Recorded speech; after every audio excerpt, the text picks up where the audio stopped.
Aujourd'hui, on va terminer cette série de vidéos sur la tension superficielle par la notion de capillarité ou ascension du liquide dans les tubes. On considère la configuration d'un tube de verre de faible diamètre qui est plongé dans un liquide mouillant, tel que de l'eau. Dans ce tube, le niveau du liquide est bien supérieur au niveau de la surface libre du récipient, comme on le voit sur cette photo. Et la différence du niveau, elle est notée H. On voit également que le ménisque formé, il est de forme concave. C'est parce qu'on est dans la configuration où le liquide, il mouille le solide, et donc on a la formation d'un ménisque concave avec un θ inférieur à 90 degrés. Si on parle maintenant de la notion ascension capillaire ou capillarité. En effet, elle est due aux forces superficielles en premier lieu. Ces forces superficielles qui sont appliquées en tout point du contour du ménisque. C'est toujours ces forces superficielles qui sont appliquées sur le contour de séparation entre deux milieux. Dans ce cas, dans cette configuration, on a en fait deux forces. On a le poids du liquide qui tire vers le bas et on a la résultante des forces de tension superficielle orientées vers le haut. Et donc l'équilibre, donc cette force, elle va équilibrer le poids du liquide. Donc, le poids de la colonne du liquide, c'est égal à mg, c'est pi r carré fois h fois ρg. On a la force de tension superficielle qui s'exerce sur le contour du ménisque, c'est égal à 2 pi r fois gamma cosinus θ, parce qu'il y a un θ, un angle de contact θ qui se forme. On aura donc l'expression du h qui est égal à 2 gamma cosinus θ sur r ρg. Donc ce h, cette expression de h est obtenue en faisant l'égalité du f et le poids de la force de tension et du poids de la colonne.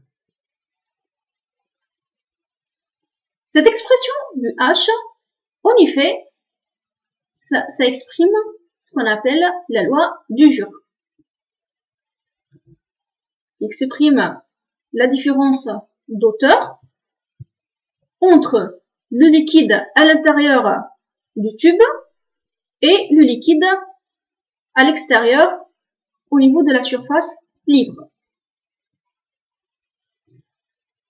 Maintenant, par contre, si on considère un θ plutôt qui dépasse de 90 degrés, dans ce cas, on aura un cosinus θ qui est négatif, et donc la loi du Jura, elle va donner un H négatif. Dans ce cas, le liquide, plutôt, il a tendance à diminuer. Donc, l'observation. Ici, on parle de dépression capillaire. Donc, c'est par exemple, c'est le cas de mercure au contact du verre. Et ce cas aussi se présente pour tous les liquides non mouillants. Donc, dans cette configuration, on voit que les deux forces, poids et force superficielle, existent toujours, mais sont orientées dans le sens inverse de la configuration précédente. On a toujours la force F qui tend à équilibrer le poids, et cette fois-ci, la force F, elle va équilibrer plutôt le poids du liquide qui manque dans la partie supérieure. On aura donc dans cette configuration que les forces de cohésion sont supérieures aux forces d'adhésion, parce qu'on n'a pas un mouillage. La deuxième constatation, comme on a dit, le liquide ne mouille pas les parois du tube. Troisième constatation, comme on a vu, donc il s'agit d'un ménisque convexe, parce qu'on a un angle de contact qui est supérieur à 90 degrés. Et aussi les forces de tension superficielle il tente plutôt à tirer le liquide vers le bas. Et comme je l'ai mentionné tout à l'heure, donc la résultante de la force F de ces tensions, maintenant elle va équilibrer le poids du liquide qui manque dans la partie supérieure. Donc voilà un aperçu très facile qui montre l'effet de l'ascension du tube, l'ascension du liquide dans les tubes. Donc on trouve généralement ces deux configurations. Donc soit la configuration où le liquide il mouille parfaitement le solide, c'est le cas du tube qui est plongé dans un liquide mouillant, de l'eau, ou bien l'autre configuration, c'est par exemple la configuration du mercure sur du verre. Le mercure ne mouille pas le solide, ne mouille pas le verre, et donc on va trouver un angle de contact supérieur à 90 degrés, et on va trouver que la résultante des forces de tension va équilibrer le poids du liquide qui va manquer, et plutôt elle a tendance à tirer du liquide vers le bas au lieu de le tirer vers le haut pour monter dans les tubes.